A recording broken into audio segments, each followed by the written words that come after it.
अस्सलाम वालेकुम दोस्तों, पाकिस्तान की सियासत में साइफर का किस्सा आप सुनते आ रहे हैं। ये साइफर एक्चुअली कहाँ पे है, पीएम हाउस से ये गायब कैसे हुआ और क्या इमरान खान ने हुकूमत जाने से पहले इस्लामाबाद में जलसे के दौरान जब ये साइफर लहराया था तो उनके हाथ में क्या था? वो साइफर नहीं था, कुछ और था। क्या था? आज की वीडियो में आपको मुकम्मल तफसीलात देंगे। मैं हूं सरफराज राजा। अगर आप हमारे साथ नए हैं तो आपने 3 काम कर लेने हैं। हमारा चैनल सब्सक्राइब कर लेना है, बेल आइकन दबाना है ताकि हमारे वीडियोस की अपडेट्स आप तक फौरी तौर पर पहुंच सकें, और हमारे फेसबुक पेज को भी आपने ज़रूर लाइक कर लेना है। तो दोस्तों, साइफर सुनते हुए आपके कान पक गए होंगे, लेकिन ये साइफर है क्या, शायद आपको अभी तक किसी ने नहीं बताया होगा। दोस्तों, साइफर जो है ये दरअसल एक डिप्लोमेटिक केबल होती है या एक वो ख़त होता है जो कि खुफिया होता है, एक कोड वर्ड्स में लिखा जाता है। मिसाल के तौर पे कि अगर किसी ने ऑल लिखना है, ALL, तो उसको वो 199 लिख सकता है, क्योंकि A अल्फ़ाबेट नंबर 1 है और L अल्फ़ाबेट नंबर 9 है। वो 199 लिख देगा। इससे जो उसको डिकोड करेगा वो ऑल निकाल लेगा। इसके अलावा एक और भी पैटर्न होता है कि उसमें अल्फ़ाबेट्स को ऊपर से नीचे की तरफ लिखा जाता है, यानी कि A ऊपर होगा, L नीचे और L नीचे। इसी तरीके से आगे वर्ड लिखे जाएंगे और उसको जो पढ़ने वाला होगा डिकोड कर लेगा और उसको डिकोड करके उसकी जो लैंग्वेज होगी उसको सही कर लेगा। ये एक मिसाल है। मुख्तलिफ तरीक़ों से इसकी जो कोडिंग की जाती है, इसको कोड वर्ड्स दिए जाते हैं, और ये बड़ा पुराना तरीका है। किस तरीके से जो अपनी डाक थी, ख़त थे, उनको खुफिया रखने के लिए साइफर जो थे उनको इस्तेमाल किया जाता था।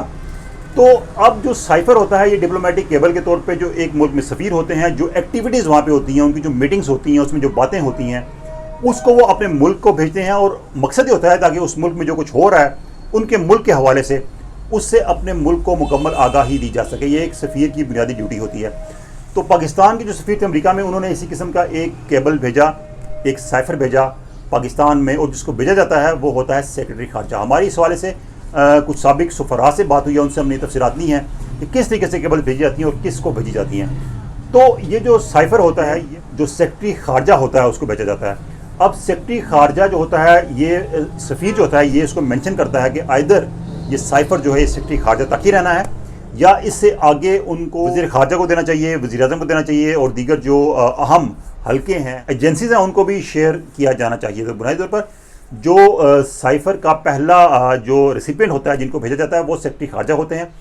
और उसके बाद सेक्रेटरी खारजा की भी ये सवाबदीद होती है कि देखें कि क्या ये ऐसी इंफॉर्मेशन है जिसको जो दीगर ऑफिशियल्स हैं, हायर ऑफिशियल, उनसे शेयर किया जाना चाहिए, तो वो इसको शेयर करते हैं। हमारी मालूमात के मुताबिक जो साइफर था ये सेक्रेटरी खारजा के पास ही आया था, और सेक्रेटरी खारजा ने फिर इसको वज़ीर खारजा से शेयर किया, और वज़ीर खारजा ने आगे फिर इमरान खान से और जो अस्करी हुकाम थे उनसे भी शेयर किया। अब इसमें जो एक अहम बात है वो ये है कि कहा जा रहा है कि साइफर वज़ीर आज़म हाउस से गायब हो चुका है। तो दोस्तों, साइफर की कॉपी नहीं होती, साइफर एक ही कॉपी होती है। उसके बाद उसका ट्रांसक्रिप्ट होता है जो वज़ीर आज़म के पास था, जो वज़ीर आज़म ने अपने जलसे में लहराया इस्लामाबाद में, वो भी साइफर नहीं था बल्कि उसका ट्रांसक्रिप्ट था, यानी कि उसको ट्रांसलेट किया जाता है, उसकी डिकोडिंग की जाती है, उसके बाद उसकी लैंग्वेज यूज़ करके उसको लिखा जाता है। तो यही कॉपी थी जो वज़ीर आज़म के पास थी, और उन्होंने यही कॉपी दिखाई, वो साइफर नहीं था। साइफर जो था उसकी असल कॉपी वज़ारत खारजा में होती है, वज़ारत सेक्रेटरी खारजा के पास ही होती है।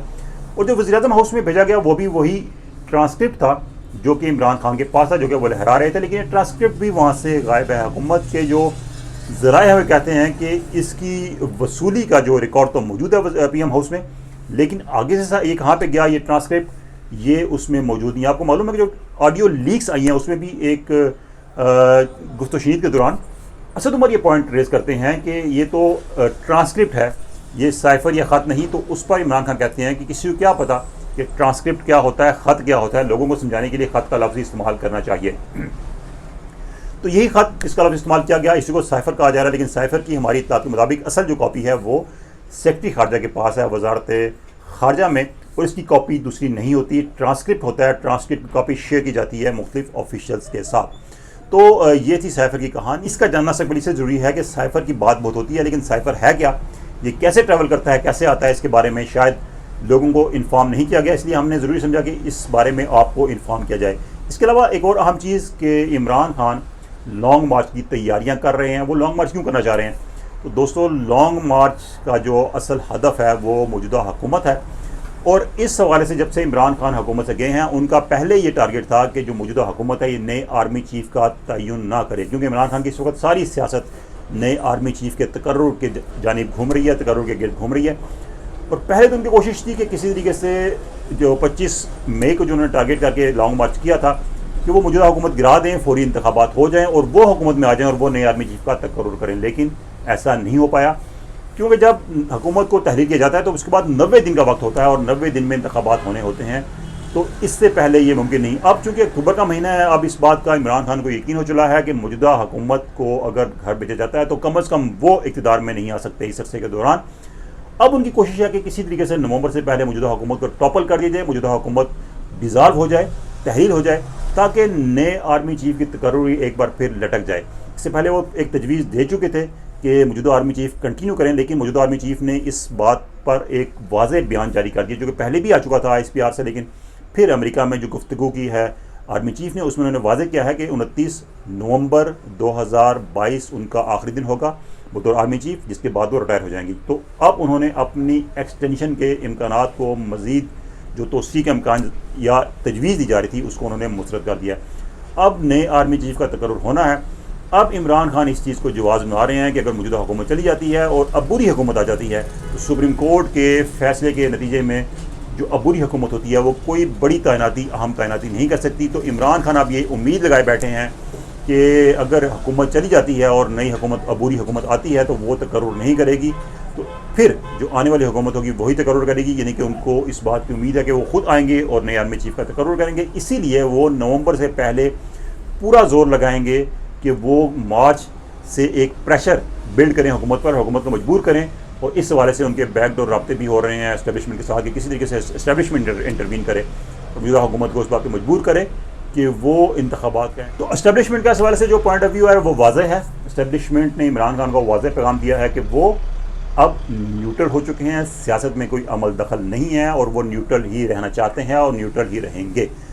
اب عمران خان ایک پریشر بلڈ کرنا چاہتے ہیں موجودہ حکومت پر، ہر قسم کا پریشر، تاکہ موجودہ حکومت مجبور ہو انتخابات کرانے پہ. حالانکہ عمران خان کو بہت سے حلقوں نے سمجھایا ہے کہ ملک کے جو حالات ہیں، معاشی حالات، جغرافیائی حالات، وہ سازگار نہیں ہیں کسی بھی طرح. مارچ سے قبل انتخابات نہیں ہو سکتے، نہ ہی ملک میں سیلاب کی وجہ سے صورتحال ہے کہ انتخابات ہو سکیں، اور نہ ہی معاشی لحاظ سے ملک سینکڑوں ارب روپے انتخابات پر خرچ کرنے کا متحمل ہو سکتا ہے. لیکن عمران خان کی کوشش ہے کہ کسی طریقے سے نومبر سے پہلے یہ حکومت چلی جائے تاکہ نئے آرمی چیف کی تعیناتی کا جو موجودہ حکومت کا اختیار ہے وہ ختم ہو سکے.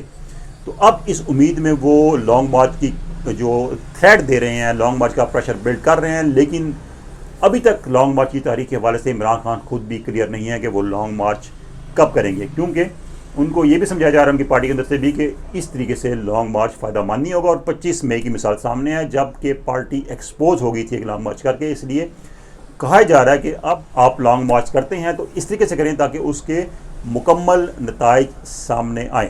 اب تو خان صاحب نے خود بھی کہہ دیا ہے کہ لانگ مارچ کے بعد مزید بھی فیزز ہیں ان کی تحریک کے. اس کا مطلب ہے کہ وہ خود بھی اس سے پر امید نہیں کہ لانگ مارچ کس حد تک فائدہ مند ہوگا اور کس حد تک ان کے مقاصد کو سرو کرے گا، پورا کرے گا. بہرحال لانگ مارچ کے حوالے سے تیاریاں کی جا رہی ہیں، پریشر بلڈ کیا جا رہا ہے، اور موجودہ حکومت بھی اس بات پر ڈٹ گئی ہے کہ عمران خان کو اسلام آباد میں داخل نہیں ہونے دینا. اور اگر اس حوالے سے کوئی مزید آگے بات بڑھتی ہے، عدالت میں جاتی ہے، تو عدالت سے ایک کلیئر ڈائریکشن لی جائے گی حکومت کی طرف سے بھی کہ جو مظاہرین ہوں گے تحریک انصاف کے ان کو کس جگہ تک آنے دینا ہے اور کہاں پر روکنا ہے. اور سپریم کورٹ سے احکامات لے کر ان کو ایک جگہ دی جائے گی تاکہ وہ بیٹھ کے وہاں پہ جلسہ کریں، دھرنا کریں، جو بھی کریں اور وہاں بیٹھے رہیں. حکومت کا پوائنٹ آف ویو کلیئر ہے کہ اگر عدالت ڈائریکشن دیتی ہے تو ان کو ایک مقام، مختص مقام پر اجازت دی جائے گی، ورنہ اسلام آباد میں آنے کی تحریک انصاف کے کارکنوں کو اجازت نہیں دی جائے گی. بہرحال لانگ مارچ کے حوالے سے بھی ایک پریشر بلڈ کیا جا رہا ہے اور سیاست ہو رہی ہے.